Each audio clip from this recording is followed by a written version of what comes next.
ఇర్మీయా గ్రంథం 3వ అధ్యాయము 6 నుండి కొన్ని వచనాలు ధ్యానించుకుందాం. ఇది ఇశ్రాయేలు విషయంలో దేవుడు చెప్తున్నాడు. ఒక విడనాడబడిన భార్యగా ఇశ్రాయేల్ని, యోధాని కూడా పోల్చి చెప్తున్నాడు అన్నమాట. కాబట్టి ఈ భౌతికమైన విషయాలకి, ఈ లోకంలో జరిగే చెడుని పోల్చి దేవుని ఎదుట అపవిత్రులు అయ్యే వారి విషయంలో తెలియజేస్తున్నాడు. మనం చూసినప్పుడు అది ఇంకా కంటిన్యూ అవుతుంది. మరియు రాజైన హోషియా దినముల్లో రాజులు ఉన్నప్పుడు కూడా వారు కంట్రోల్ చేయలేకపోయారు. లేకపోతే రాజులు వారందరినీ కూడా భక్తిలో నిలబెట్టలేకపోయారు.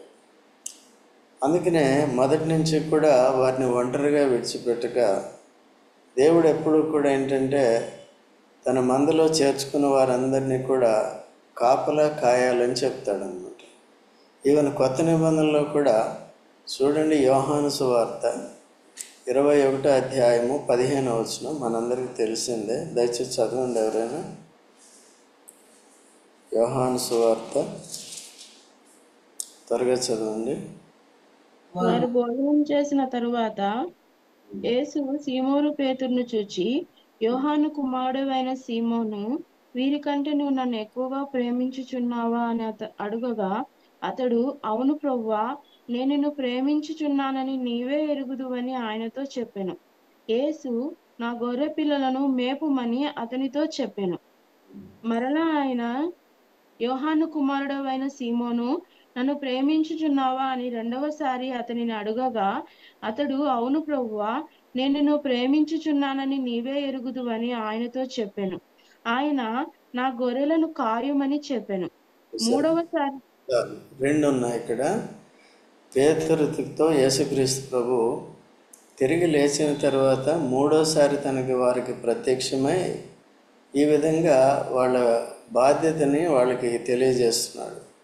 ముఖ్యంగా పేతురు నీవు నన్ను ప్రేమిస్తున్నావా అని అడుగుతాడు. నన్ను ప్రేమిస్తే నువ్వేం చేయాలంటే ఈ గొర్రె పిల్లలను మేపము. రెండోది, పేతురు నన్ను ప్రేమిస్తున్నావా? ప్రేమిస్తున్నాను, అయితే ఈ గొర్రెలను కాయం. మూడోసారి కూడా అడిగినప్పుడు పేతురు వ్యసన పడతాడు అన్నమాట. అయితే యేసుక్రీస్తు ప్రభు ఎందుకు నొక్కంటే, మీరు సర్వలోకానికి వెళ్ళి సర్వ సృష్టికి సువార్త ప్రకటించి నమ్మిన వారిని ఆ రీతిగా వదిలేయటం కాదు. వారిని ఏం చేయాలి? మందగా సమకూర్చాలి. ఆ మందని ఎవరు కాయాలి?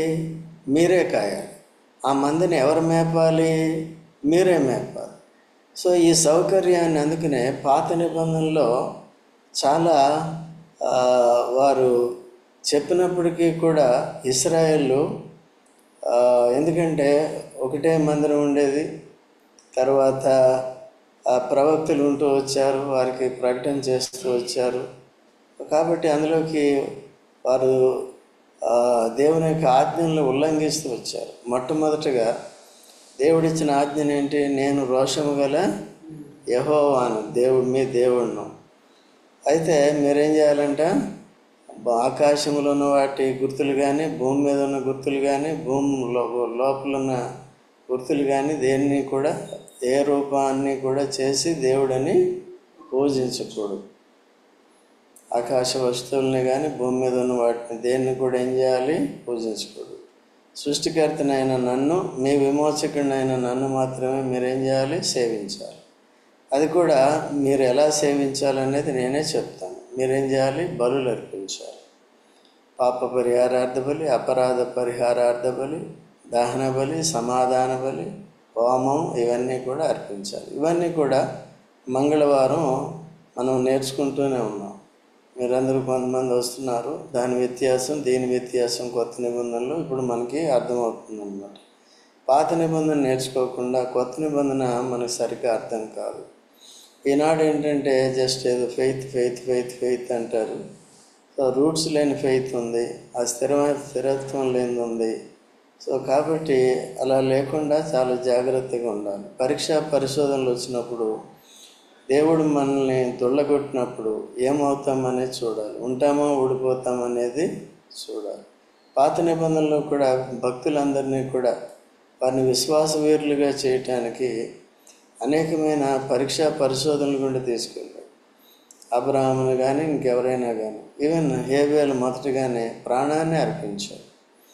ఎందుకంటే వారు ఈ లోక జీవితం విషయంలో వాళ్ళకి నమ్మకం లేదు. అది ఎందుకంటే హేబేల్ అంటేనే అర్థం వేపర్ అని అర్థం. వేపర్ అంటే అర్థం ఏంటి? ఆవిరి అన్నమాట. అందుకని యాకోబు కూడా ఏమంటాడు 4:14 యాకోబు పత్రికలో, మీ జీవము ఏపాటిది, అంతలో కనబడి అంతలో మాయమైపోయే ఆవిరి ఉంటుంది. మీకు తెలియదు, ఇవన్నీ తెలుసుకోవాలి. ఈ అంతలో కనబడి అంతలో మాయమైపోయే ఆవిరి ఉంటుంది. అట్లాగే ఆయన జీవితం ఏమైపోయింది? ఆవిరిలాగా గతించిపోయింది. చాలా యంగ్ ఏజ్లోనే చంపేశాడు. ఎవరండి? అన్న. అయినప్పటికీ ఆయన నిత్య జీవాన్ని పొందాడు. దేవుని దగ్గర ఉన్నాడు, దేవుని పరలోకంలో ఉన్నాడు. దాని ద్వారా ఇప్పటికితో మనతో కూడా ఏం చేస్తున్నాడు? మాట్లాడుతున్నాడు అన్నమాట. ఎందుకంటే హేబేలు ద్వారా మనం ఏం నేర్చుకుంటున్నాం? ఈ లోకం శాశ్వతమైంది కాదు. అందుకనే యేసుక్రీస్తు ప్రభు వచ్చి మన పాపాన్ని సిలువలో తానే పరిహారం చేసి తన దేహాన్ని అర్పించుకుని రక్తము కార్చి మరణాన్ని జయించి విశ్వాసం ద్వారా పాపాలు ఒప్పుకుంట ద్వారా క్షమించి మనకేమిచ్చాడు? పాపం వల్ల వచ్చే జీతము మరణము, అయితే దేవుని కృపావరము మన ప్రభు అయిన యేసుక్రీస్తునందు నిత్య జీవం. ఏంది తెలియట్లేదు, మీకు నేర్చుకోవాలి మీరు. కాబట్టి దేవుని కృపావరం ఏంటి? నిత్య జీవం. ఇప్పుడు హేబేలు చనిపోయాడా? లేదు, నిత్యము జీవిస్తున్నాడు. ఎక్కడున్నాడు? యేసుప్రభు రెండోసారి వచ్చినప్పుడు వెంట పెట్టుకుని వస్తాడు. కాబట్టి తర్వాత మనం హేబేల్ని చూడబోతున్నాం. అంటే ఆ నీతిమంతులకు కలుగు ఆపదలు అనేకములు అంటాడు అన్నమాట. 34 కీర్తనలో 19వ వచనంలో ఉంటుంది. నీతిమంతులకు కలుగు ఆపదలు అనేకం. అయితే యెహోవా వాటన్నిటి నుంచి ఏం చేస్తాడు? అయితే అనేది ఉంటుంది విశ్వాసులకి. పాపం వల్ల వచ్చే జీతము అయితే ప్రభు అయిన యేసుక్రీస్తునందు నిత్య జీవం. కాబట్టి క్రీస్తునందు ఉన్న వారికి ఏ శిక్ష విధి లేదు. ఆ విశ్వాసాన్ని కాపాడుకుంటూ స్థిరపడాలి. కొన్ని రోజులు మన విశ్వాసానికి పరీక్ష అనేది కలుగుతుందన్నమాట. ప్రతికూల పరిస్థితుల ద్వారానే కలుగుతుంది. అప్పుడు జాగ్రత్తగా ఉండాలి. అందుకనే సహవాసం చాలా ప్రాముఖ్యం. దేవుని వాక్యాన్ని సరిగా నేర్చుకుంటూ ప్రార్థనా సహవాసం కలిగి ఉండాలి. మీరు వ్యక్తిగతంగా ఏం చేసుకుంటున్నారు? ఏం లేదు నాకు తెలియదు, నేను చదివేస్తున్నాను, ఏదో చేసేస్తున్నాను అంటారు, కానీ నాకు తెలియదు. చదువుతున్నారు, మంచిదే, చదవాలి, మంచిదే. బట్ దానికంటే ముఖ్యంగా సంఘము ద్వారా ఏం చేయాలండి? ఎందుకు వినాలి? పేతురికి యేసుప్రభు ఏం చెప్పాడు? కాపరిగా, సంఘానికి కాపరిగా ఆయన నియమిస్తూ ఏం చెప్పాడు? గొర్రె పిల్లలను మేపు, నీవు కాపరివి, నీ పిల్లలు. ఎందుకంటే సువార్త చెప్పి మీరు రక్షించారు కదా. అందుకనే తిమోతికి నీ పౌలు ఏమంటాడు?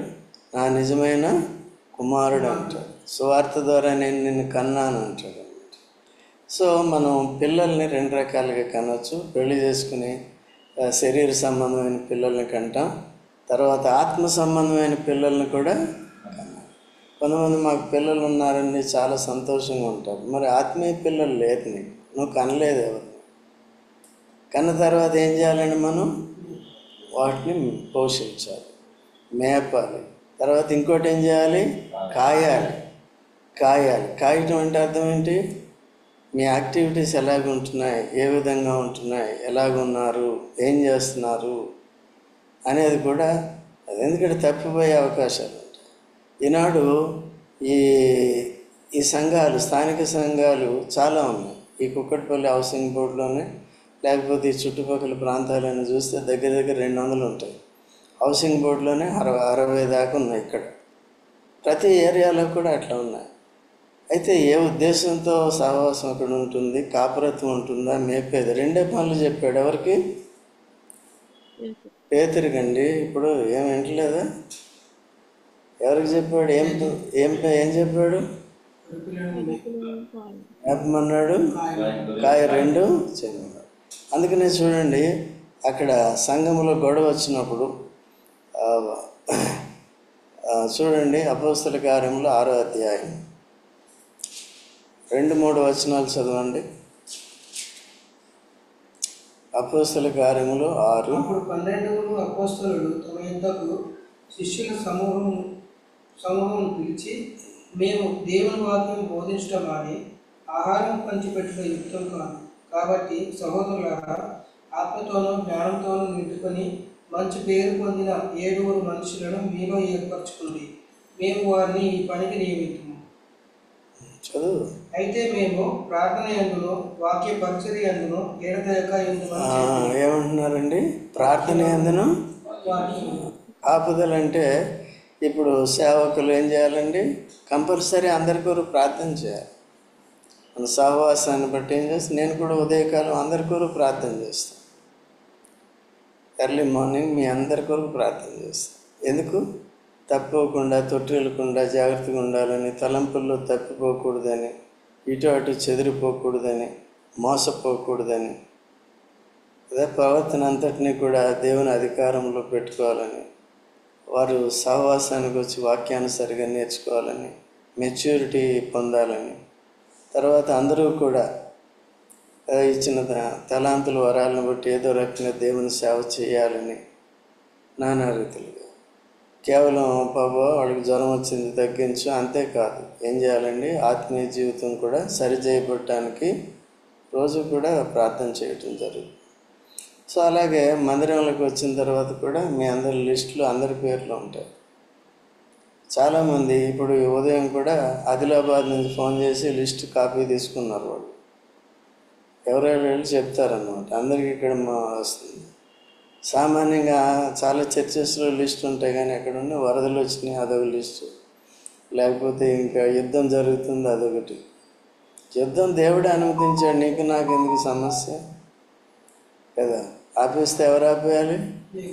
అదంతా దేవుడు. నువ్వు ప్రార్థన చేసినంత మాత్రం అదేం ఆగిపోదు.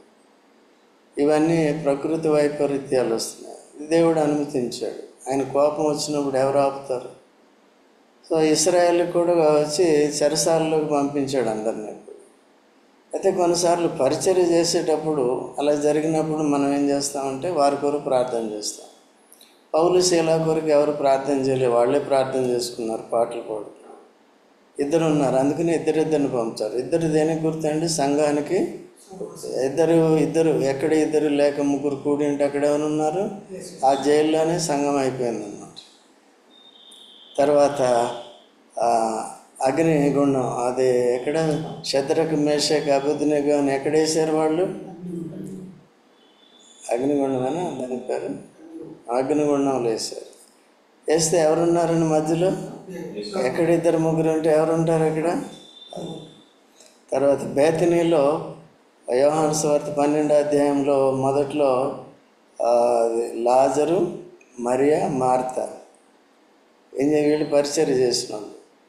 కాబట్టి వీరి మధ్యలో ఎవరున్నారండి? యేసు ప్రభు. అది సంఘం సహవాసం అన్నమాట. సో పేతురు చెరసాల్లో ఉన్నప్పుడు సంఘం అంతా ఏం చేసిందండి? ఎప్పటి వరకు చేసింది? విడుదల వచ్చే వరకు చేసింది.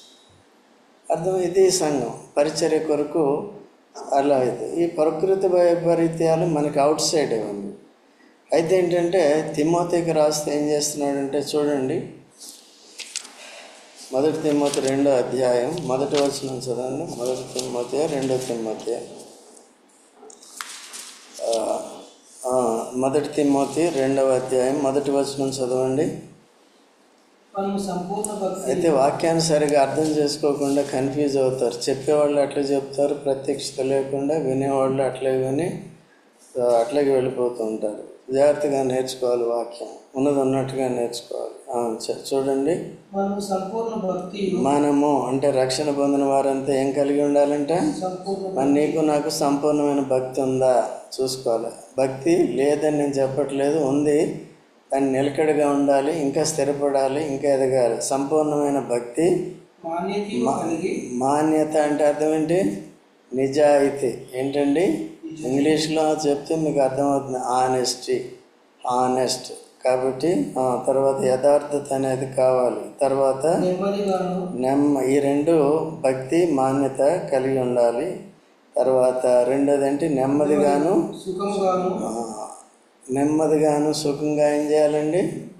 అంటే ఎక్స్టర్నల్ డిస్టర్బెన్సెస్ లేకుండా మన భక్తి జీవితానికి, నైతిక విలువలను కాపాడుకునే జీవితానికి నిజాయితీగా ఉండకుండా చేసే పరిస్థితుల నుంచి ఎక్స్టర్నల్గా మనకి ఇబ్బందులు వస్తూ ఉంటాయి.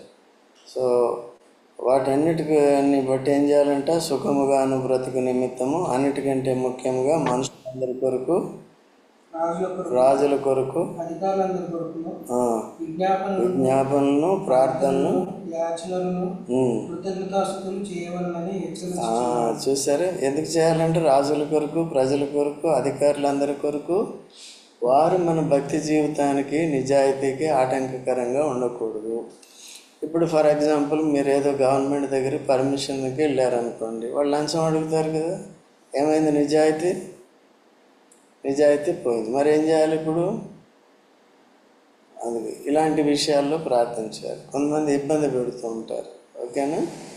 సో ఇవన్నీ కూడా కొద్దిగా కష్టతరమైన పరిస్థితులే ఈ దినాల్లో. కొంతమంది ఏంటంటే ఈ క్రీస్తుని ద్వేషిస్తారు, క్రైస్తవులను ద్వేషిస్తారు, ఇరుగు పొరుగు వారు కానీ ఎవరైనా కానీ. సో వీళ్ళందరి కొరకు మనం ఏం చేయాలి?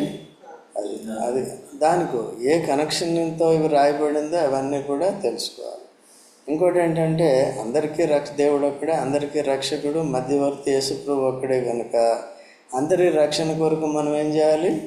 అది 5వ వచనంలో ఉంటుంది, 5-6 వచనాల్లో ఉంటుంది. ఈ వాక్యాలని, ప్రతి వచనాన్ని చాలా జాగ్రత్తగా అర్థం చేసుకోవాలి. ఇప్పుడు పాత నిబంధనలో దేవుడు ప్రవక్తలను పెట్టినప్పటికీ, వారికి చెప్పినప్పటికీ వారు విన్నారా? ఎందుకంటే విశ్వాసఘాతకులు అవుతూ వచ్చారు. అంటే దేవుడు ఇశ్రాయేల్ని తాను విమోచించిన వారిని తన భార్యగా చూస్తున్నాడు అన్నమాట. అయితే ఇక్కడ వీరిద్దరూ ఇశ్రాయేలు, యోధ వేరైపోయారు కాబట్టి, 2 రాజ్యాలుగా ఉంటున్నారు కాబట్టి ఇద్దరూ కూడా విశ్వాసఘాతకులు అయిపోయారని చెప్తున్నారు. క్రీస్తు యేసులో రక్తము చేత విమోచించి మనల్ని వధువు సంఘంలో పెట్టాడు. యేసుక్రీస్తు ప్రభు మధ్యాకాశంలోకి వచ్చినప్పుడు ప్రకటన గ్రంథం 19వ అధ్యాయం ప్రకారం 6, 7, 8, 9 వచనాల ప్రకారము మనమంతా కూడా మధ్యాకాశంలో మన ప్రభు, మన వరుడు, పరలోకపు వరుడుని వధువుగా మనం సార్వత్రిక సంఘం ఏం చేస్తుంది? కలుసుకుపోతున్నాం. ఏ దేహంతో? మహిమ దేహంతో ఆయన వస్తున్నాడు. మనకు కూడా మహిమ దేహాన్ని ఇచ్చి అక్కడికి తీసుకెళ్తాడు. అప్పుడేం జరుగుతుందండి? విందు జరుగుతుంది. ఏ విందు? వివాహం అంటే ఆనందం అన్నమాట. మనకి సంపూర్ణమైన విడుదల వచ్చింది, రక్షణ వచ్చింది, ప్రభువుని చూసాం, ప్రభు దగ్గరికి వెళ్ళాం. ఈ భూలోకంలో ఉండే సమస్యలన్నిటి నుంచి కూడా, ఈ తాత్కాలికమైన వాటిని, వ్యర్థమైన వాటి నుంచి, ఈ శరీరంలో బతుకంతా ములుగులతో బతుకుతున్నాం కదా. లేచినప్పటి నుంచి ఎప్పుడు ఏదో వస్తుందో తెలియదు. అందుకనే యోబు కూడా అదే అంటాడు, నేను దేనికి భయపడుతున్నా అదే నా మీదే వచ్చిందంటాడు. యోబు 5:7 ఉంటుంది. కాబట్టి దేనికి భయపడితే ఏమి పొద్దున్న లేచినప్పటి నుంచి ఏ వార్త వస్తుందో మనకు తెలియదు కదా. నేను మంచి వార్తలు ఏమైనా వస్తాయని నేను వాటి పెద్ద పట్టించుకోను. ఏమి రావచ్చు, ఏమి వస్తుందో.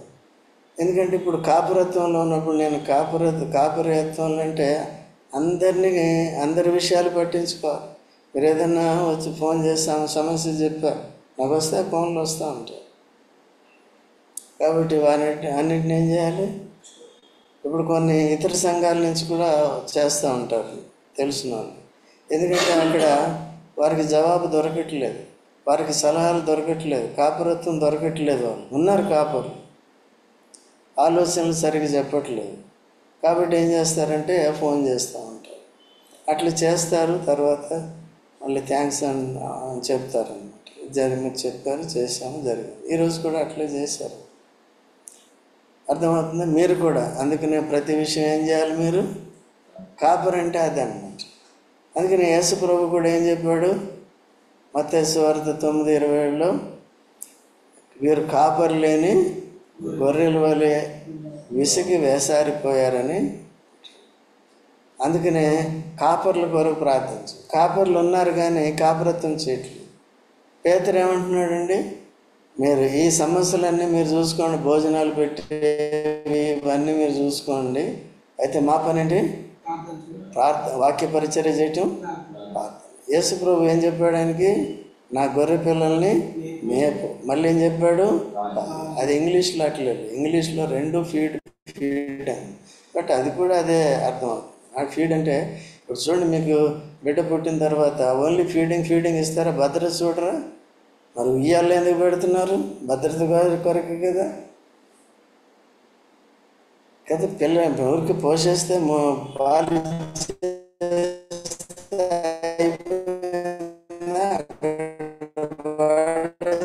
అయిపోయిందా?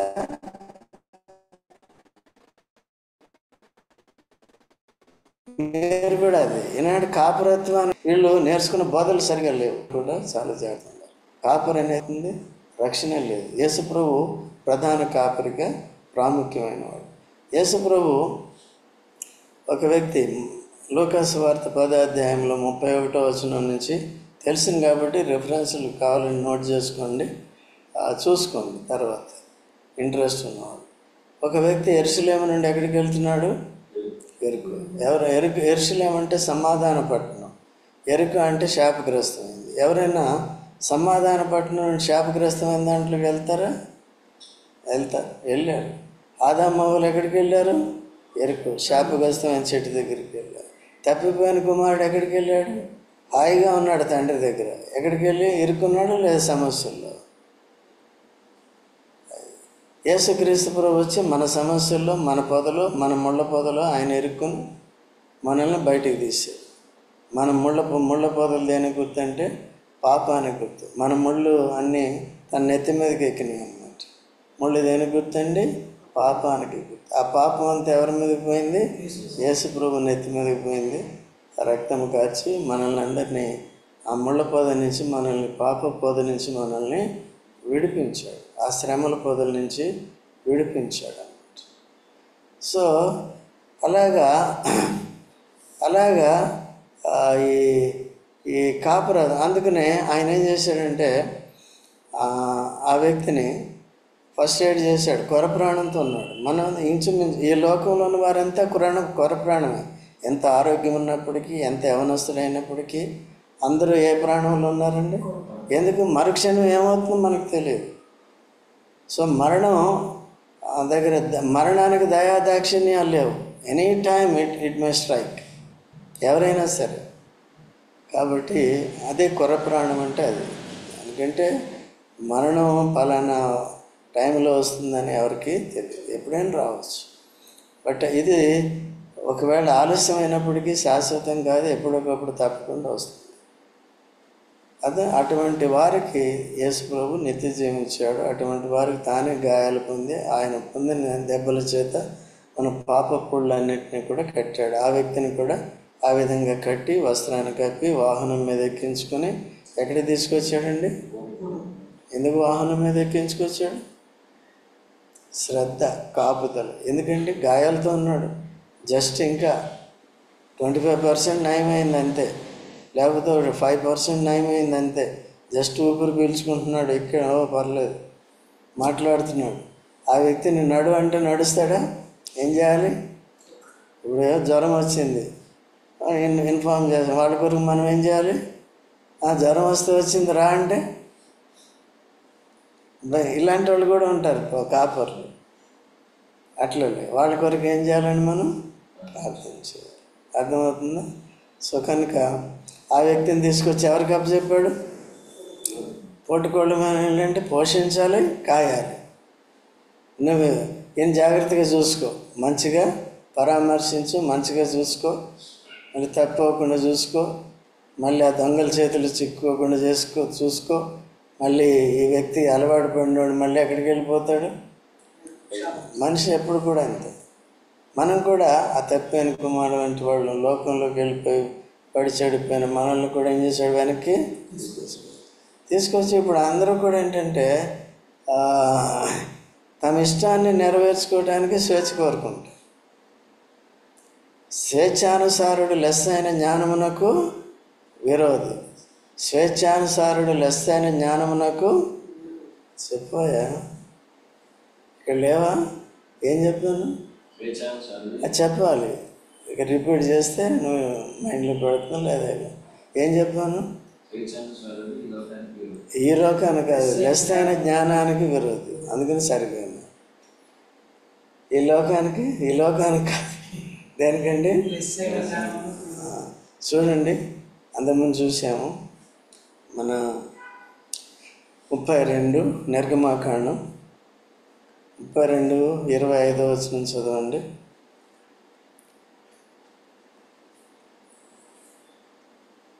త్వరగా చదవండి. ప్రజలు విచ్చలవిడిగా తిరుగుట మోషే సరైన కాపరి. కాబట్టి మోషే కొండ మీదకి వెళ్ళి ఆ పలకలను తీసుకొచ్చే టైంలో ఏం చేశాడండి? వచ్చిన తర్వాత ఏం చూశాడు? విచ్చలవిడిగా తిరిగి చూశారు. అంటే భయం లేదు, భక్తి లేదు, విశ్వాసం లేదు. వారు ఏం చేశారంటే వారి బంగారపు పోగులన్నింటినీ తీసి ఆహారాన్ని బలవంతం చేసి ఏం చేశారు? ఒక దూడని చేయించి ఈయనే మమ్మల్ని ఏం చేశాడు? ఈ దూడే మమ్మల్ని ఏం చేసింది? తమ విమోచకుడు, తమ సృష్టికర్త అయిన దేవుడు, భయంకరుడైన దేవుడిని ఏం చేశారు? గడ్డి మీద ఎద్దు రూపానికి మార్చారు. కీర్తన 106:20 ఉంటుంది. గడ్డి మే ఎద్దు రూపానికి మార్చి దేవుడికి ఎంత కోపం అండి, ఎంత రోషం అండి. ఏం చేయాలండి ఆ వ్యక్తులు? అయితే కాపరి ఈయన ఎందుకంటే దేవుడు పిలిచాడు కాబట్టి వెళ్ళవలసి వచ్చింది. ఆ సెకండ్ లీడర్కి అప్పచెప్పి వెళ్ళాడు, నాయకుడికి, పాస్టర్కి. ఎవరు? అహరోన్కి. అహరోన్ ఏం చేశాడంటే చదువు. ప్రజలు విచ్చలవిడిగా తిరుగుట చూచి మోషే చూచెను. వారి విరోధులలో వారికి ఎగతాళి కలుగునట్లు అహరోను విచ్చలవిడిగా తిరుగుటకు వారిని విడిచిపెట్టి. చూశారండి, అహరోను వారిని విచ్చలవిడిగా తిరుగుటకు ఏం చేశారు? విడిచిపెట్టి. అందుకని మీరు రాకపోతే మేము అడుగుతాం, ఎందుకు రాలేదు, ఏమైంది. అందుకని ఇక్కడ ఏంటంటే మీరు లేక ముందే చెప్పాలి. మేము మిమ్మల్ని అడగక ముందే ఏం చేయాలండి? అది కాపరత్వం కోరుకుంటే. లేదులేండి మేము విచ్చలవిడిగా ఉంటాం, మా స్వేచ్ఛ, మా ఇష్టానుసారంగా ఉంటామంటే ఇట్స్ ఓకే. బట్ ఏం చేయాలి? దేవుడికి లెక్క చెప్పుకోవాలి. మీ నష్టాలకి మీరే బాధ్యులు అవుతారు. అట్లా ఉండదు. లేదు, వాక్యానుసారమైన కాపరత్వం కానీ పోషణ కానీ లేదు. ఓకే అండి. అందుకనే యేసుక్రీస్తు ప్రభు కూడా లూకాసు వార్త 18 ఏం చెప్పాడు? మనిషి కుమారుడు రెండోసారి వచ్చేటప్పుడు టైంకి విశ్వాసమును కనుగొందనంటాడు. టైటస్ అంటాడు, విశ్వాసంలో విశ్వాసమును కనుగొందనా అని అంటాడు. అంతేనా? కాబట్టి విశ్వాసంలోనే విశ్వాసం అదేమైందంటే అది కూడా పోయిందన్నమాట. కాబట్టి ఎవరిష్టానుసారంగా వాళ్ళు తిరగటానికి లేదు. ఓకే అండి. సహవాసంలో అది గొప్ప ఆధిక్యత, అది గొప్ప లాభం. అది మనకి ఇప్పుడు అర్థం కాదు. సో విగ్రహారాధన అంటే, వ్యభిచారం అంటే అదే. సహవాసంలో లేకుండా దూరంగా ఉండటం, కాపురత్వం కింద ఉండకపోవటం, సరిగా నేర్చుకోకపోవటం, నేను చేసేదే రైట్ అనుకోవటం, అట్లా ఉండదు. అయినా రీజన్ చేసుకోవాలి. నేను కూడా మీ అందరికీ యాక్సెసిబుల్గా ఉంటాను, ఒక తండ్రిలాగే ఉంటాను. కాబట్టి మీరు ఏదైనా చెప్పచ్చు, ఈయన అంకుల్ కోపపడతాడేమో, అంకుల్ నో నథింగ్, అట్లేం ఉండదు. మీకు ఎంతైనా ఇప్పుడు నా దగ్గర పిల్లలకు కూడా నేను యాక్సెసిబుల్గా ఉంటాను, యవనస్తులు కూడా యాక్సెసిబుల్గా ఉంటాను. సో అట్లా ఉంటాయి. బట్ ఏంటంటే జాగ్రత్తగా ఉండాలి. వీళ్ళు అట్లా చేసి ఏం చేశారండి? వీరు వ్యభిచారిణులు అనే పేరు తెచ్చుకున్నారు కదా. మనం కూడా కాపురత్వంలో సరిగా లేకుండా, వాక్యం సరిగా లేకుండా, దేవుని ఉద్దేశాలకు అనుగుణంగా లేకుండా మనం విచ్చలవిడిగా మనం తిరుగుతున్నాము, విచ్చలవిడిగా చేస్తున్నాము, అక్రమాన్ని పోషిస్తున్నాము అంటే సరైన పద్ధతి. యేసుప్రభు ఎందుకండి శిష్యుల్ని పిలిచి 3.5 సంవత్సరాలు ట్రైనింగ్ ఇచ్చాడు? ఎందుకంటే వారికి ఆత్మానుసారమైన మనసు రాలేదు. పతనాల ద్వారా 3.5 సంవత్సరాలు వాళ్ళ తప్పుల ద్వారా వాళ్ళని పశ్చాత్తాపంలోకి తీసుకొచ్చి, పతనాల ద్వారా వారికి పాఠాలు నేర్పించి పరిశుద్ధాత్మను పొందిన తర్వాత అప్పుడు నెమ్మదించారు. అప్పుడు ఆత్మ స్వాధీనంలోనికి వచ్చారన్నమాట. ఓకే, యాకోబు తుంటి విరగొట్టిన తర్వాత ఆదికాండం 32 అధ్యాయంలో 28వ వచనం నుంచి ఏం చేశాడు? అప్పుడు దేవుని యొక్క స్వాధీనంలోనికి వచ్చాడు.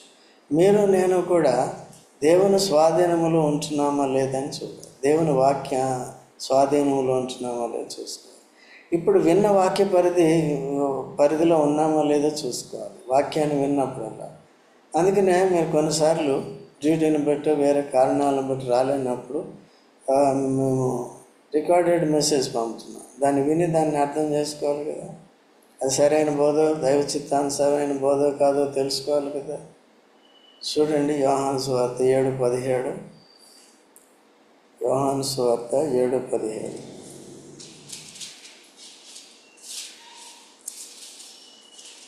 త్వరగా చదవండి. ఎవడైనను ఆయన చిత్తం చొప్పున చేయ నిశ్చయించుకుని ఎడల. చూసారా ఏముందండి ఇక్కడ?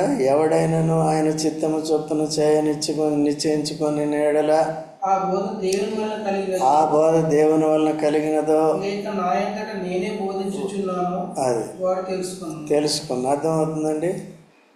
దేవుని చిత్తం చేస్తానన్న వారికే దేవుని బోధ సరిగ్గా అర్థమవుతుంది. ఆ బోధ సరైనదో కాదో కూడా అర్థమవుతుంది.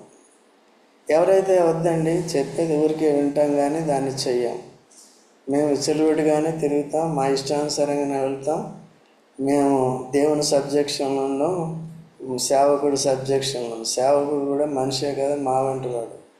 బట్ ఏంటంటే అధికారము, ఒక ప్రత్యక్షత, వారికి ఇచ్చిన ఉద్యోగము అది వేరే. మోషే అట్లా ఉన్నాడా? మోషే జస్ట్ 40 days లేనందుకు ఏమైపోయారండి వాళ్ళు? ఇంత భయంకరమైన పరిస్థితుల్లో దేవుణ్ణి మార్చేశారు కదండి. సంఘాల్లో సేవకులను మారుస్తారు, అర్థమైందండి. అట్లా కాదు, తెలియక, అందుకే శరీరతత్వం ఎక్కువ ఉండి అట్లా చేస్తారు. కాపరి యొక్క బాధ్యత ఇంత ఉందన్నమాట, పోషించాలి వ్యక్తిగతంగా. I should know every person in the assembly. ప్రతి వాళ్ళ గురించి నేను తెలుసుకోవాలి, వాళ్ళ పరిస్థితుల గురించి, వారికి ఉపశమనం కలిగించాలి, వాటి నుంచి విడుదల కలిగించాలి, వారు ఆత్మీయంగా ఎదుగుతూ ఉండాలి, సరిగ్గా ఉంటూ ఉండాలి. సో మీరే తిరిగి ఏం కావాలండి? తర్ఫీదు అయిపోయిన తర్వాత మీరే ఇటువంటి యథార్థమైన పరిచర్య చేయాలి. సో అట్లా మనం సిద్ధపరుస్తాం. యేసుప్రభు చేసిన పని కూడా అది. యేసుప్రభు ఏం చేశాడండి? కాపరులను సిద్ధపరిచాడు. సువార్త పని చేయాలి, సర్వలోకానికి వెళ్ళి మన సంఘాన్ని స్థాపించి ఏం చేయాలి? వాళ్ళని పోషించాలి, కాయాలి. ఎందుకంటే తప్పుడు బోధల వైపు వెళ్ళిపోతూ ఉంటారు. అందుకని మన అపొస్తలుడైన పౌలుని కూడా లేవనెత్తుకుని అక్రమంగా ఉన్న కొరింథీ సంఘాలు, మిగిలిన సంఘాలన్నింటినీ కూడా సరిచేయటానికి, అది కాపుతలు సరిచేసి వారిని సరైన క్రమంలో పెడుతూ వచ్చారు. ఈ దినాల్లో అది లేదు. అట్లా మనం జాగ్రత్తగా ఉండాలి. ఇప్పుడు రండి, ఇర్మీయా గ్రంథం 9వ వచనం చదవండి. రాళ్లతోనూ మొద్దులతోనూ వ్యభిచారం చేసెను, ఆమె నిర్భయముగా వ్యభిచారం చేసి దేశమును ఏం చేసిందండి? దేశమును అపవిత్రపరిచి. మనమే అపవిత్రపరచబడం కానీ ఇతరులకు కూడా మాదిరి అనేది చూపించము. కాబట్టి ఎవరిష్టానుసారంగా వాళ్ళు ఉంటున్నప్పుడు, క్రమశిక్షణ కలిగి కొంతమంది అయినా సరిగ్గా ఉంటున్నప్పుడు వాళ్ళు ఏమనుకోవాలి? వాళ్ళని కూడా బలహీనపరుస్తాం కదా. వీళ్ళు అలా చేసి ఒకరి తర్వాత ఒకరు ఒకరిని బట్టి ఒకరు ఏమి నేర్చుకున్నారు? విగ్రహారాధన నేర్చుకున్నారు. ఇదేం కొత్త ఏం కాదు వాళ్ళకి. కాబట్టి మోషే దినాల్లోనే అట్లయింది. అంత గొప్ప సేవకుడు ఉన్నప్పుడే అలాగైంది. ఆయన ద్వారా ఎన్నో గొప్ప అద్భుతాలు చేసిన తర్వాత కూడా అట్లా చేస్తూ వచ్చారు. అందుకనే మానవ స్వభావం ఎప్పుడు కూడా కుక్కతోక లాంటిది. కుక్కతోక వంకర ఏమవుతుంది? దానికి బెత్తం కట్టినాం అనుకో మళ్ళీ అట్లాగే ఉంటుంది. సో మనం కూడా అట్లా కాదు. పరిశుద్ధాత్మను పొందిన మనము, కొద్దిగా అయినా పొందిన మనము ఏం చేయాలండి? వాక్యాన్ని పోలి మన జీవితాన్ని సరి చేసుకోవాలి. కాబట్టి ఏ విధంగా రాళ్లతోనూ మొద్దులతోనూ వ్యభిచారం చేసినంటే అర్థం ఏంటండి? దేవుని రూపాన్ని మార్చేసి చెక్కల్ని దీన్ని దాన్ని విగ్రహాలు చేసుకుని ఏం చేశారు? పూజించినప్పుడు ఏమైంది? తమ దేవుణ్ణి విడిచి ఎక్కడికి వెళ్ళారు వాళ్ళు? అదే పవిత్రపరచబడిన వారు దేవుని ప్లేస్లో ఇంకో దాన్ని చేసుకుని ఏం చేశారండి? దేవునికి కోపం పుట్టించారు, దేవునికి రోషం పుట్టించారు. నిజ దేవుని నుంచి వారు ఏమైపోయారు? ఇప్పుడు వాళ్ళకి వచ్చే లాభం ఏంటి చెప్పండి? వాళ్ళకి వచ్చింది అపవిత్రత. దేవుని ఇప్పుడు మళ్ళీ దేవునితో రీకనెక్ట్ అవ్వాలంటే ఏం కావాలి? మళ్ళీ పవిత్రులు కావాలి. పవిత్రులు కావాలంటే ఏం చేయాలి? చేసిన తప్పు ఒప్పుకోవాలి. పరిశుద్ధులు కావాలంటే చేసిన తప్పు తిరిగి రావాలి. తర్వాత చూడండి 12వ వచనం. నీవు వెళ్ళి ఉత్తర దిక్కున ఈ మాటలు ప్రకటింపుము, ద్రోహిణిము ఇశ్రాయేలు తిరిగి రమ్ము, ఇదే యెహోవా వాక్కు, మీ మీద నా కోపం పడనేయను, నేను కృపగలవాడను గనుక నేను ఎల్లప్పుడూ కోపించువాడను కాను. చూసారండి, ఒక తండ్రి అయినా సరే ఇప్పుడు యేసుప్రభు ఉపమానం చెప్పాడు. లూకాసు వార్త 15:18 నుంచి మనం చూసినప్పుడు తండ్రి ప్రేమ చూడండి. కుమారుడు వెళ్ళిపోయినప్పటికీ విచ్చలవిడితనాన్ని, పాపం చేయటానికి, శరీర ఇచ్చలు నెరవేర్చుకోవడానికి స్వాతంత్ర్యాన్ని కోరుకున్నప్పటికీ తన్ని విడిచిపెట్టాడు. అయినప్పటికీ తాను పశ్చాత్తాపడి తిరిగి వచ్చినప్పుడు ఏం చేశాడు? ఎందుకు చేర్చుకున్నాడు? ఎప్పుడు తండ్రికి ఏముంటుందండి? వాత్సల్యత అనేది ఉంటుంది, ప్రేమ అనేది ఉంటుంది. పోతే పోని నా కొడుకు వచ్చాడు. మరి మన దేవుడు కూడా అంతే కదా. అందుకనే కదా వెతికి నశించిన దాన్ని వెతికి రక్షించడానికి క్రీస్తు లోకమునకు ఎక్కడుంది? లూకాసు వార్త 19:10 ఉంటుంది. కాబట్టి తను నశించిన దాన్ని వెతికి రక్షించడానికి, నన్ను రక్షించడానికి ఆయన శిక్ష పొందారు. ఎవరండి? యేసు. కాబట్టి యేసు రక్తం ద్వారా మనకి విమోచన, పాప క్షమాపణ, పాప శుద్ధి కలిగింది. ఇందుకే క్రీస్తులో మనకి కలిగినప్పుడు మనం చాలా జాగ్రత్తగా ఉండాలి. ఉదయకాలము లేచిన వెంటనే ప్రభుని జ్ఞాపకం చేసుకోకపోవటం, వాక్యంతో దేవునితో సహవాసం ఆరంభించకపోవటం, ప్రార్థనతో ఆరంభించకపోవటం, విస్తారమైన పనిపాట్లు పెట్టుకోవటం అఫ్కోర్స్ ఉంటాయి. బట్ ఏదో రకంగా కొంచెం టైం అనేది లేకపోతే ఏమవుతుంది? డిస్కనెక్ట్ అవుతుంది. ఎవరితో? లేచినప్పుడు వెంటనే ఎవరితో కనెక్ట్ అవ్వాలి? దేవునితో కనెక్ట్ అవ్వాలి. దేనితో కనెక్ట్ అవుతున్నావు? అదే నీ మొద్దు, అదే నీ నా విగ్రహం. ఎవరితో కనెక్ట్ అవ్వాలి? ప్రభుతో కనెక్ట్ అవ్వాలంటే ఏం చేయాలి? రెండు ఉంటాయి. వాక్యం ఒకటి, వాక్యం చదివితే దేవుడు మనతో మాట్లాడతాడు, ప్రార్థన చేస్తే మనం దేవునితో మాట్లాడు. ఈ రెండింటితో కనెక్ట్ అవ్వాలి కదా, యథార్థం కనెక్ట్ అవ్వాలి కదా, బలవంతంగా కాకూడదు. తర్వాత కళ్ళు తుడుచుకుంటూ లేకపోతే అట్లా.